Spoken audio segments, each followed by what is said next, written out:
근데 사실 우리가 취업을 하려는 이유도 자기 실현도 있겠지만 어쨌든 돈을 벌려고 하는 거잖아. 돈을 벌려고 취업을 하는 건데 취업을 하기까지는 되게 노력이 뒷받쳐져야 된다고 당연하게 생각을 하는데 투자의 영역에서는 노력이 뒷받침돼야 되나? 라는 생각을 하시는 분들이 좀 많은 것 같아요.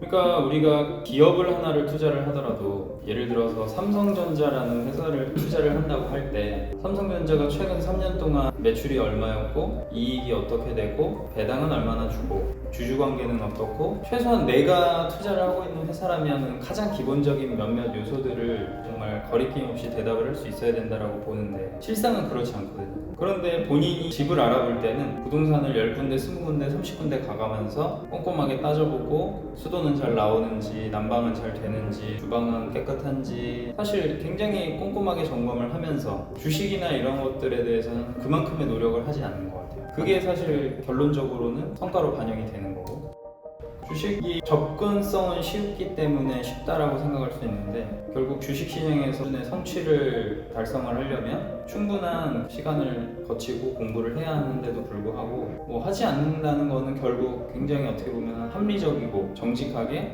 내 계좌에 반영이 되겠죠. 뭐 운이 좋아서 시대를 잘 만나고 때를 잘 타서 단기간 큰 돈을 벌 수도 있는 경우들이 있어요. 때때로는 초심자의 행운이 발동을 해서 의미 있는 성과를 거두기도 하지만 과연 그게 본인의 실력일까라고 보면은 아니다. 그게 아니라고 한다면 그래도 난 돈 벌었는데 그렇게 번 돈은 사실 시장이 어느 정도 흔들리거나 조금만 더 틀어지게 되면 또 금방 사라질 돈이라고 생각을 해요. 그래서 돈을 버는 것뿐만이 아니라 이 돈 공부라는 거는 지키는 것까지 같이 공부가 돼야 진정한 돈 공부다. 투자라는 것은 돈을 빌려주는 것과 같다 생각해요. 여러분은 어떤 사람에게 돈을 빌려주시나요? 친구? 가족? 여러분이 돈을 빌려주는 사람은 여러분과의 신뢰를 바탕에 두고 있을 거예요.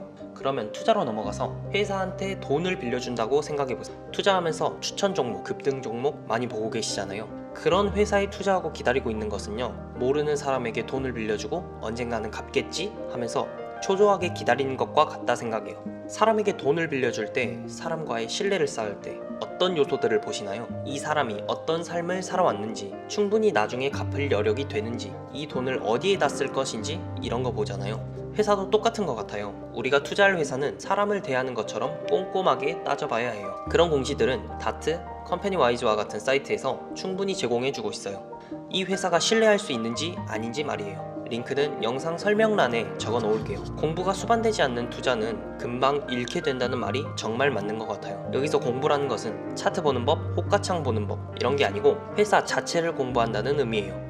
회사가 어떤 물건을 팔고 돈은 얼마나 있고 매출은 어느 정도 되는지 이런 정보들 말이에요. 저도 초심자의 행운과 작년부터 올해까지 급등하는 시장에 따라서 돈을 좀 벌었었거든요.